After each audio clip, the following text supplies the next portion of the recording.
하나님 말씀 고린도전서 15장 35절에서 49절 말씀입니다. 누가 묻기를 죽은 자들이 어떻게 다시 살아나며 어떠한 몸으로 오느냐 하리니 어리석은 자여 네가 뿌리는 씨가 죽지 않으면 살아나지 못하겠고 또 내가 뿌리는 것은 장래의 형체를 뿌리는 것이 아니요 다만 밀이나 다른 것의 알갱이 뿐이로되 하나님이 그 뜻대로 그에게 형체를 주시되 각 종자에게 그 형체를 주시느니라. 육체는 다 같은 육체가 아니니 하나는 사람의 육체요 하나는 짐승의 육체요 하나는 새의 육체요 하나는 물고기의 육체라. 하늘에 속한 형체도 있고 땅에 속한 형체도 있으나 하늘에 속한 것의 영광이 따로 있고 땅에 속한 것의 영광이 따로 있으니 해의 영광이 다르고 달의 영광이 다르며 별의 영광도 다른데 별과 별의 영광이 다르도다. 죽은 자의 부활도 그와 같으니 썩을 것으로 심고 썩지 아니할 것으로 다시 살아나며 욕된 것으로 심고 영광스러운 것으로 다시 살아나며 약한 것으로 심고 강한 것으로 다시 살아나며 육의 몸으로 심고 신령한 몸으로 다시 살아나나니 육의 몸이 있은즉 또 영의 몸도 있느니라. 기록된 바 첫사람 아담은 생령이 되었다 함과 같이 마지막 아담은 살려주는 영이 되었나니 그러나 먼저는 신령한 사람이 아니요 육의 사람이요 그 다음에 신령한 사람이니라. 첫 사람은 땅에서 났으니 흙에 속한 자이거니와 둘째 사람은 하늘에서 나셨느니라. 무릇 흙에 속한 자들은 저 흙에 속한 자와 같고 무릇 하늘에 속한 자들은 저 하늘에 속한 이와 같으니 우리가 흙에 속한 자의 형상을 입은 것 같이 또한 하늘에 속한 이의 형상을 입으리라. 아멘. 예수 믿으면서 우리에게 내 미래에 대한 소망이 없다면 우리는 가장 불쌍한 사람들일 겁니다. 다른 사람들보다 신앙적 열심을 따라 더 수고하고 더 참고 더 겸손해야 하고 더 하나님을 따르는 삶을 위해서 고난과 어려움도 감내하며 살아갈 때가 많은 것이 그리스도인의 삶이죠.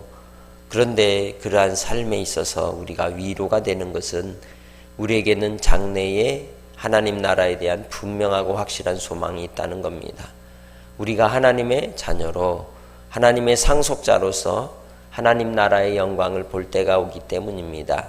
우리는 땅에 태어나 흙으로 빚어진 인생이지만 우리의 영혼은 영원한 하나님의 나라의 소유로서 영의 사람으로 살아가는 은혜를 우리에게 허락하여 주셨기에 오늘 한날의 삶을 통해서도 육에 속한 자이나 하늘에 속한 자로 주 예수 안에서 살아가시기를 주의 이름으로 축복합니다. 예수님의 이 부활은 그 핵심의 핵심이라고 말할 수가 있습니다. 그것은 단지 구원의 조건이 아니고 우리도 그와 같이 다시 부활한다는 믿음을 이제 내포하는 의미가 있기 때문인 것이죠. 그래서 우리는 예수 그리스도의 그 부활을 통하여 더욱더 우리의 부활을 확증하는 증거가 되고 소망이 되고 약속이 되는 줄 믿습니다.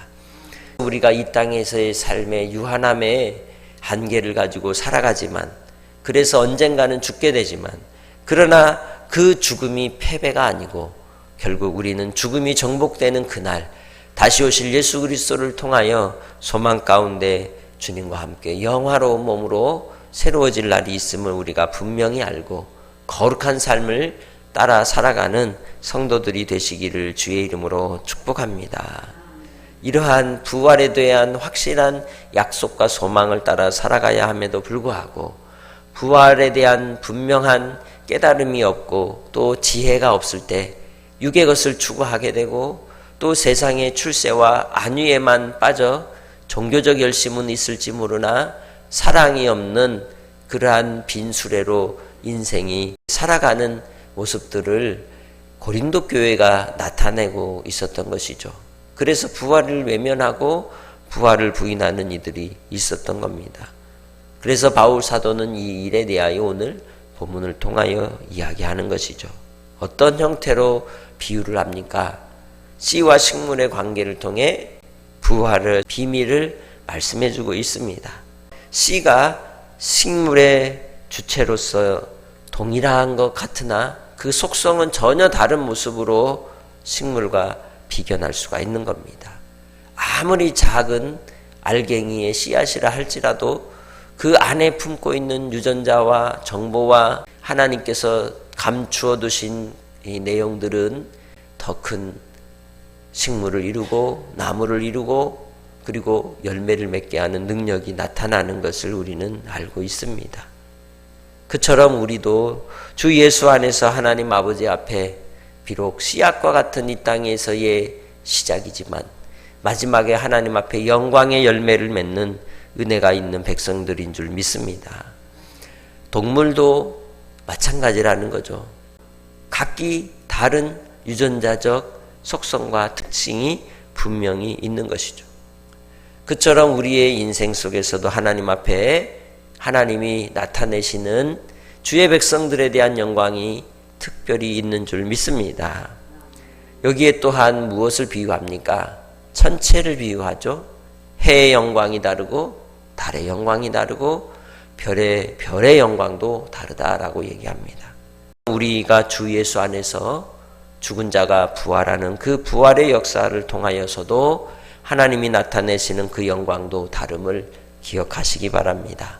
비록 우리의 육체가 썩고 땅으로 흙으로 돌아가지만 그리고 천한 것으로 살아가지만 그러나 하나님은 영광스러운 것으로 걷게 하실 것이요 썩지 아니할 것으로 거두게 하실 것이요 신령한 몸으로 거두게 하실 줄 믿습니다. 우리의 신앙이 주 예수 안에서 이 땅의 삶이 끝이라고 생각하면 안 되는 겁니다. 우리는 이 땅의 삶을 통해 뭐 하는 거예요? 심는 겁니다. 뭐 하는 거라고요? 심는 거예요. 이 땅에서 우리는 무엇을 심습니까? 입술의 언어를 심습니다. 우리의 생각을 심습니다. 우리의 행동을 심습니다. 그리고 그 심은 대로 반드시 거둘 때가 오는 줄 믿습니다. 하나님께서 육으로 사는 인생들이 마지막 거두는 영광을 위하여 첫 아담은 실패하여 이제 모든 인생들이 사망에 이르는 길로 가게 하였으나 둘째 아담으로 오신 예수 그리스도는 하늘에 속하신 분으로서 우리에게 하늘의 영광을 주기 위하여 살리는 영으로서 우리에게 생명을 주시는 줄 믿습니다. 그렇기 때문에 이 땅에 모든 사람이 동일하게 살아도 그 모든 사람들이 동일하게 가는 길이 같을 수는 없는 겁니다. 어디를 향하여 가느냐? 그것은 그 속성에 따라 다른 것이죠. 예수 안에 있는 자들은 하늘의 영광으로 살아갈 것이요. 예수를 믿고 믿음 안에서 하나님을 바라보는 자들에게는 영화로우신 하나님의 은혜를 말미암아 주의 백성으로서 이 땅에서 하나님의 영광스러운 몸으로 화하는 영원한 하나님의 나라에 속한 자가 되는 줄 믿습니다. 그렇기에 그리스도 예수 안에서 죽는 자들은 복이 있는 겁니다. 왜? 그 생명의 씨앗이 영원한 하나님의 아들의 형상을 닮아 하늘에 속한 자로 반드시 드러나게 될 날이 오기 때문인 것입니다. 오늘 우리는 이 땅에 썩을 몸, 또 천하고 약하고 또 혼적인 삶을 사는 인생들이지만 마지막 영광스러운 몸으로 우리가 거듭나는 그날, 온전히 변화되는 그 날이 있음을 분명히 알고 이 땅에 소망을 품고 하나님을 바라보며 끝까지 믿음으로 신앙의 경주 속에 오늘도 좌절하거나 포기하지 아니하고 감사하며 기뻐하며 우리 자신을 하나님이 기뻐하시는 의의 병기로 드리는 삶이 되시기를 주님의 이름으로 축복합니다. 하나님 아버지 감사합니다. 우리는 비록 연약하고 또 우리의 삶의 곤고함 속에서 날로 쇠하여지지만 우리의 영혼은 새로워짐을 고백합니다. 오늘도 부활의 소망을 따라 영화로운 몸으로 화하여질 그 날을 고대하고 사모하며 이 땅의 삶을 통하여 더욱더 하나님을 의지하게 하옵소서. 육체의 질병 때문에 우리의 마음이 녹아들고 또 공고하여지고 또 사람들과의 관계 속에서 부딪히는 언어로 인해서 상처를 입고 고통할 때가 있습니다. 그러나 그때에도 다시 주 예수 그리스도의 구원의 은혜를 따라 부활의 능력으로 일어나게 하시고 강건하게 하시고 회복시켜 주셔서 영원한 하나님의 뜻을 이루게 부족함이 없도록 주의 복음을 선포하는 증인들이 되게 하옵소서. 오늘도 아버지 하나님, 우리가 살아갈 이유가 어디에 있는지를 주의 말씀으로 깨닫게 하여 주셔서 부활신앙으로 거듭나게 하시고 더욱더 인도해 주실 줄 믿사옵고 감사하며 예수님의 이름으로 기도합니다. 아멘.